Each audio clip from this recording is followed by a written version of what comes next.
This is Cosmic News. Welcome along, my friends, to another edition of Cosmic News. Coming up in this week's broadcast, the land of Lemuria, a continent that's once existed in the Pacific that was thousands of years more advanced than our civilization and thrived for around 50,000 years, then was destroyed by a previous flyby of Nibiru, Planet X.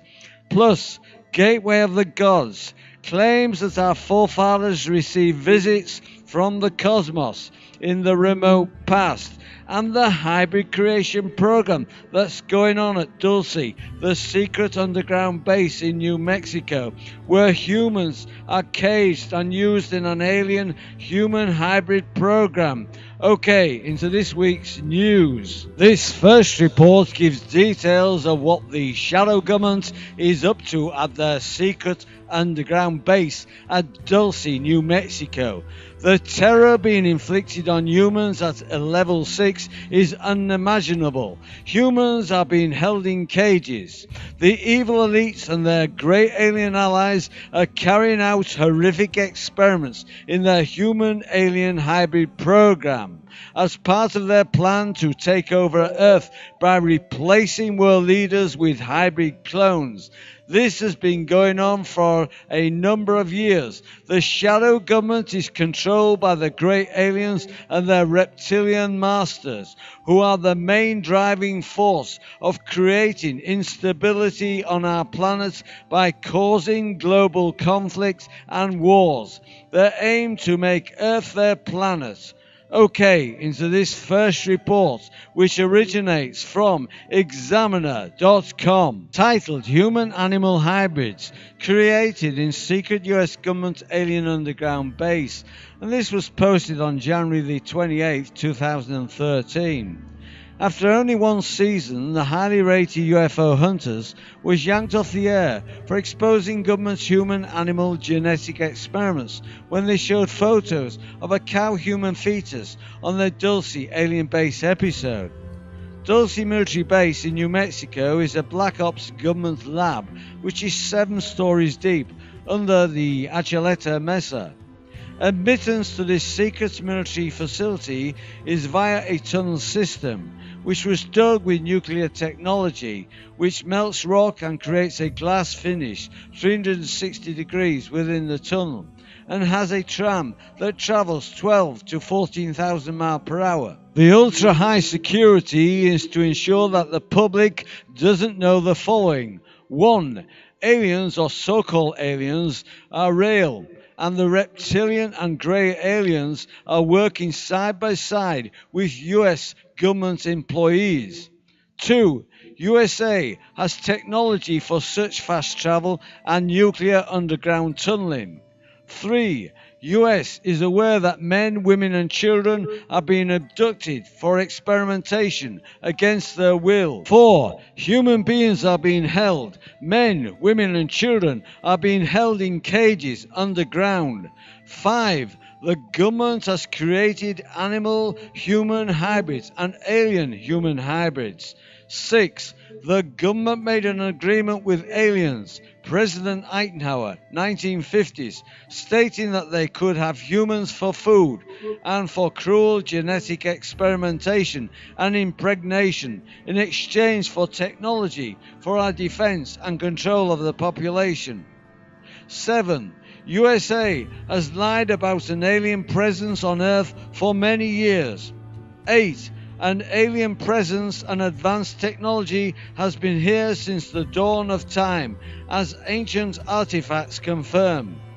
The famous Dulce Wars were a direct result of employees exposing the abduction and experimentation of human beings, after seeing them in cages, awaiting their fate as food for the reptilians, a source of liquid protein for the greys, or the victim of genetic experimentation. Security officer at Dulce base, Thomas Costello, revealed that the humans in cages on the 6th floor, also called Nightmare Hall, were not insane, but were hysterical from fear, although they were always dazed and drugged. Employers were told never to speak to the people in cages because they were there for severe mental illnesses and testing of psychological medications. After speaking to one, he investigated and saw the horror that Nightmare Hall actually held, with the 6th and 7th lower levels housing human body parts and genetic abominations. After his discovery, he assembled other people against this injustice to American citizens, and the Dulce Wars began. Thomas's wife and son were both kidnapped and are being held in an underground facility until he returns the photos and evidence against the government. He knows he can never get them back, even if he did return the items. He is currently on the run for his life. No one knows if he is still currently alive. Former Dulce base employee and scientist Phil Schneider lost 2 fingers and his toenails were burnt off when 2 grey aliens in the base shot an advanced laser-type weapon at him. He killed them both. After going public and speaking publicly, Phil had several attempts on his life and was still prepared to swear under oath in front of Congress that this was all true. He is now suspiciously deceased. Everyone who has any information like this is either discredited by being arrested or government's denial of their credentials or are dead. Our astronauts know this, and that is why they wait until they are on their deathbeds to tell America the truth. John F. Kennedy tried to warn the American people about the military-industrial complex and secret societies which are in direct opposition to our Constitution. But the elite, world rulers, also known as the Illuminati, have infiltrated all aspects of power in the US, including the media and political scene. And the only way to stop them is for the citizens to gather together and demand infiltration of secret bases and files so that they cannot carry on with these abominations. This next report originates from bibliothecappliedis.net, titled Defining the Gods of the Gateways.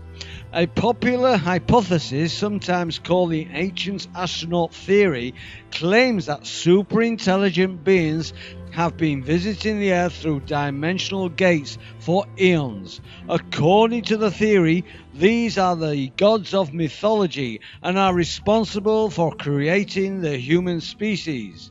In the introduction to this best-selling book, Chariots of the Gods, Eric von Daniken, who it might be argued is the father of the ancient astronaut theory, said, "I claim that our forefathers received visits from the universe in the remote past. Even though I do not yet know who these extraterrestrial intelligences were or from which planet they came, I nevertheless proclaim that these strangers annihilated parts of mankind existing at the time and produced a new, perhaps the first Homo sapiens. As was illustrated in the Hollywood films Contact and Close Encounters of the Third Kind, von Daniken premise took America by storm in the 1960s with the proposition that mankind was possibly the offspring of an ancient, perhaps ongoing extraterrestrial experiment. Ufologists like Daniken assert that the gods of the mythological record may have been evidence of and a reaction to encounters with other worldly beings.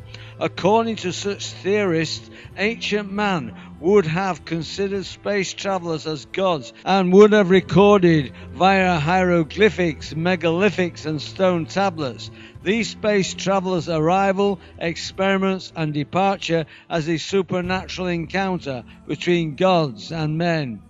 Mr. Daniken continues, While the spaceship disappears again into the mists of the universe, our friends will talk about the miracle. The gods were here. They will make a record of what happened. Uncanny, weird, miraculous. Then their texts will relate and drawings will show that gods in golden clothes were there in a flying boat that landed with a tremendous din. To view the full transcript, go to my website, endtimes23.com, where I've posted the link. There's a live link to my website near the end of this video. These following extracts originate from bibliothecapplides.net, titled Nibiru and the Lemurian Connection by Greg Jenner, the Dark Star website, Lemuria. Mainstream history has chosen to forget about this lost continent that once existed in the Pacific. To many esoteric researchers, including me, Lemuria should be included in academic textbooks. One such educational book that does include Lemurian history was published by an obscure Rosicrucian sect called the Stellar Group, or the Lemurian Fellowship, based out of Stella, Illinois and San Jose, California, respectively. I managed to get my hands on a copy of this rare textbook entitled The Ultimate Frontier, Exhibit A, Eklal Kushana, The Ultimate Frontier, 1963. The inside jacket cover says the following: some of the fascinating subjects discussed in this Ultimate Frontier are the evidence of a magnificent civilization that once flourished on the now submerged continent of Lemuria in the Pacific Ocean, a moving story of communities that are actually living by this Lemurian philosophy, a master plan dating from 4700 BC and involving the Great Pyramid for establishing in October AD 2001 a new nation dedicated to the uplift of all mankind.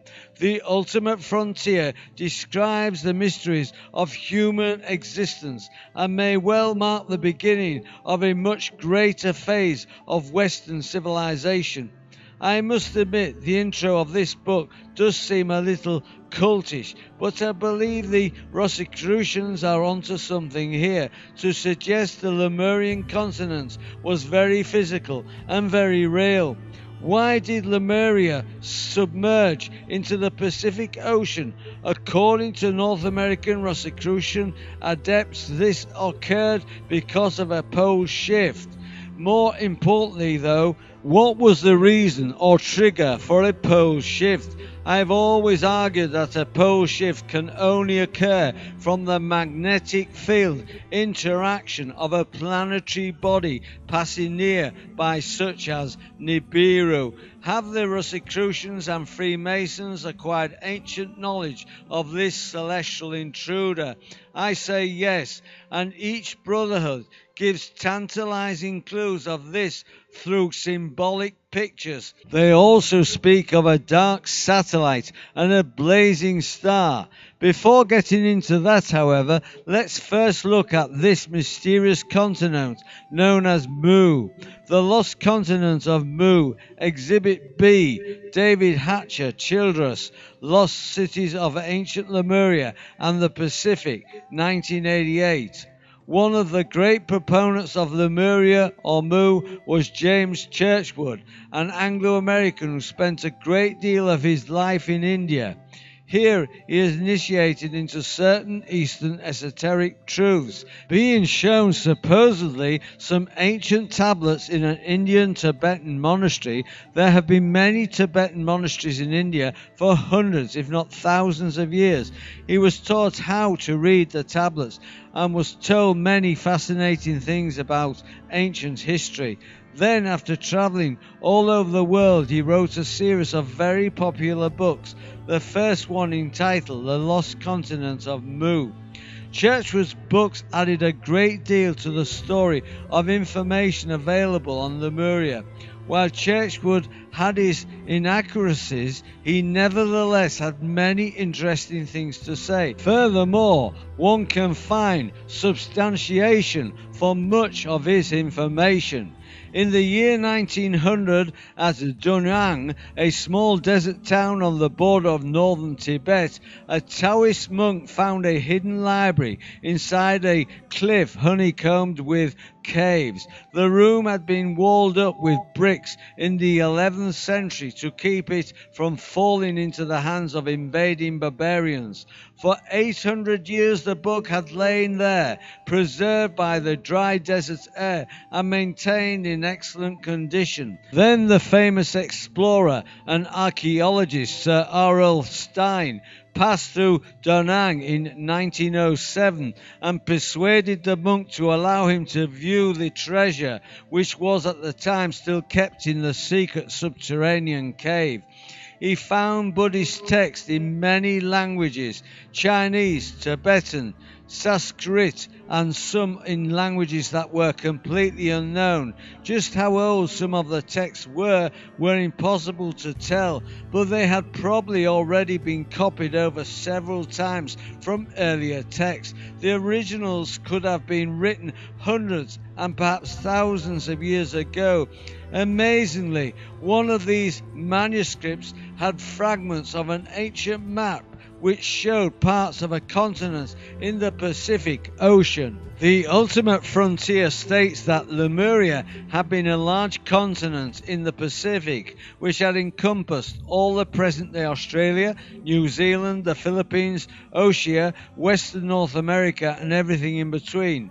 The continent's real name had been Mukulia, or Mu. According to the Fellowship, these Lemurians built great cities out of stone and under the direction of the so-called elders went on to create an advanced civilization. As the Mukulian Empire grew, more people wanted to be part of it.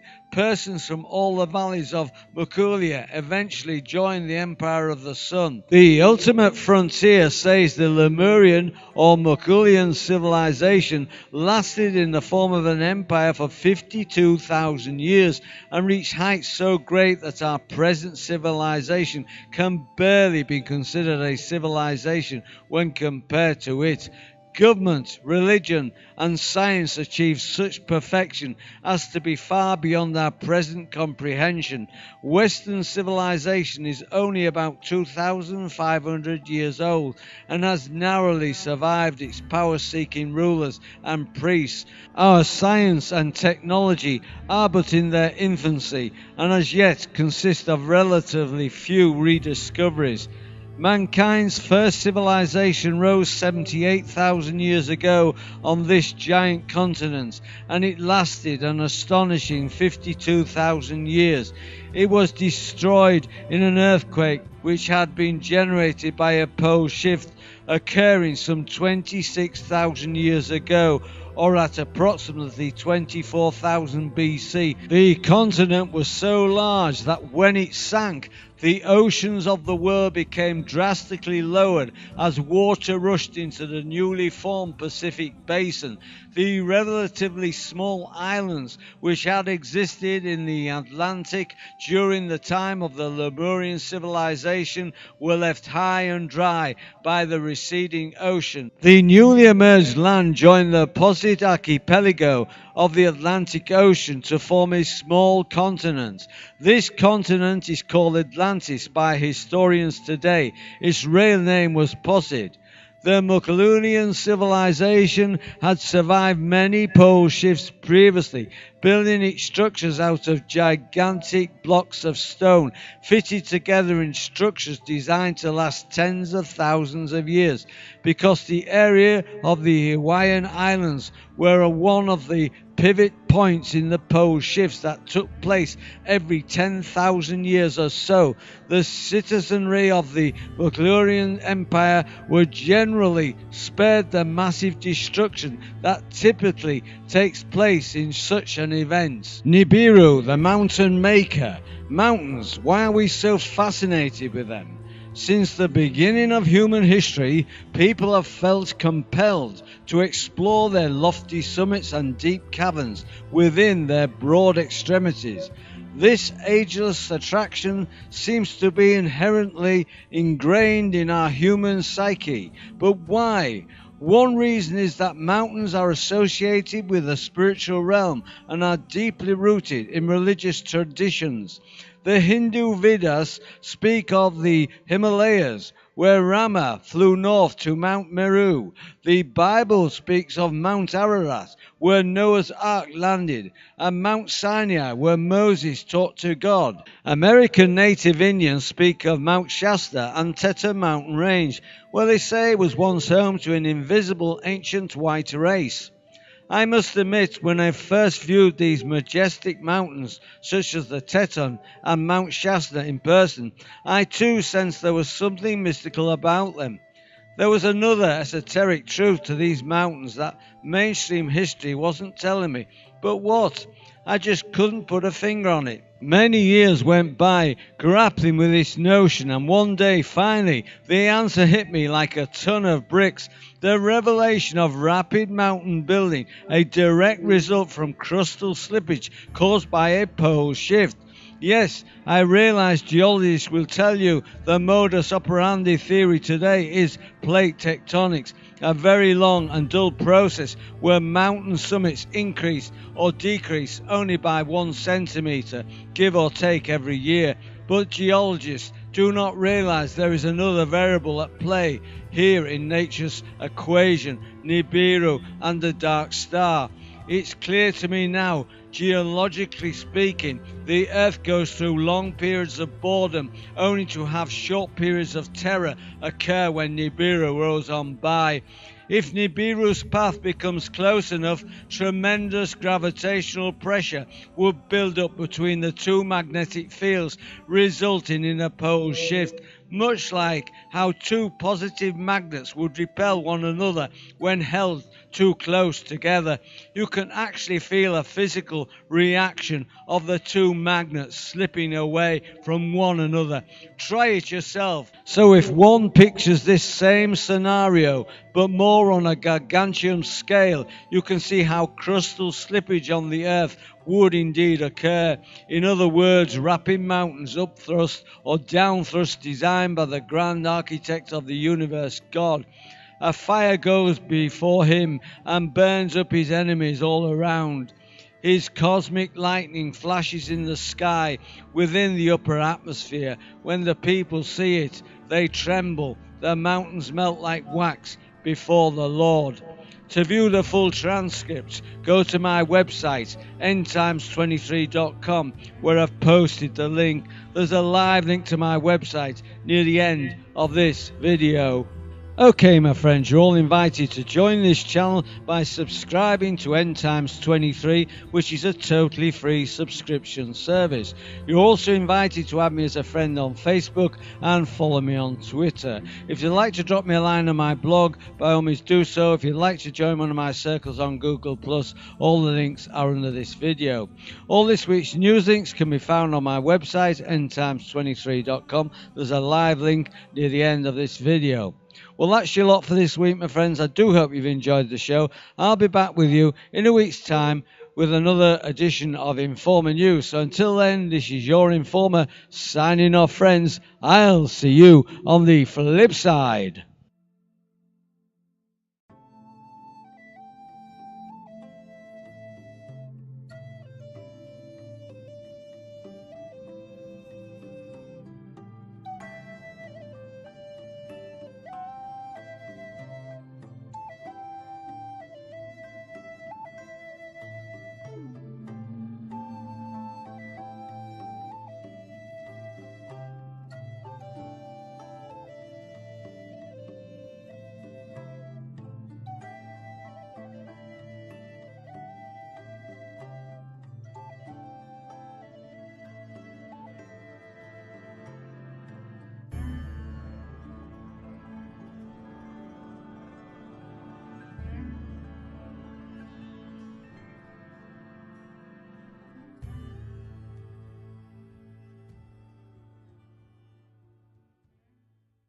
doesn't know the following. 1.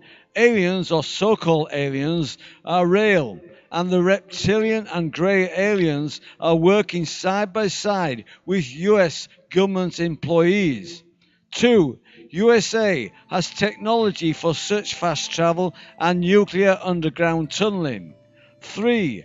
US is aware that men, women and children are being abducted for experimentation against their will. 4. Human beings are being held. Men, women and children are being held in cages underground. 5. The government has created animal-human hybrids and alien-human hybrids.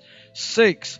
The government made an agreement with aliens. President Eisenhower, 1950-2013.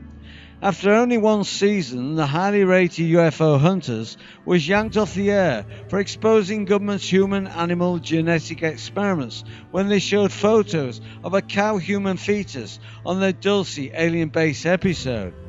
Dulce military base in New Mexico is a Black Ops government lab which is 7 stories deep under the Achaleta Mesa. Admittance to this secret military facility is via a tunnel system which was dug with nuclear technology, which melts rock and creates a glass finish 360 degrees within the tunnel, and has a tram that travels 12 to 14,000 miles per hour. The ultra high security is to ensure that the public does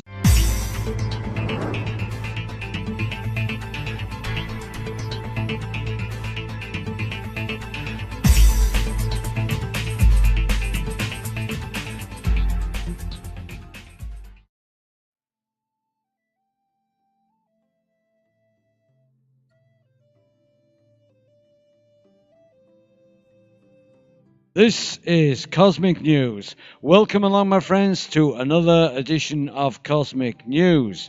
Coming up in this week's broadcast, the land of Lemuria, a continent that once existed in the Pacific that was thousands of years more advanced than our civilization and thrived for around 50,000 years, then was destroyed by a previous flyby of out horrific experiments in their human-alien hybrid program as part of their plan to take over Earth by replacing world leaders with hybrid clones. This has been going on for a number of years. The shadow government is controlled by the great aliens and their reptilian masters, who are the main driving force of creating instability on our planet by causing global conflicts and wars. They aim to make Earth their planet. Okay, into this first report, which originates from Examiner.com, titled Human-Animal Hybrids Created in Secret US Government Alien Underground Base. And this was posted on January the 28th of Nibiru, Planet X. Plus, Gateway of the Gods claims that our forefathers received visits from the cosmos in the remote past, and the hybrid creation program that's going on at Dulce, the secret underground base in New Mexico, where humans are caged and used in an alien human hybrid program.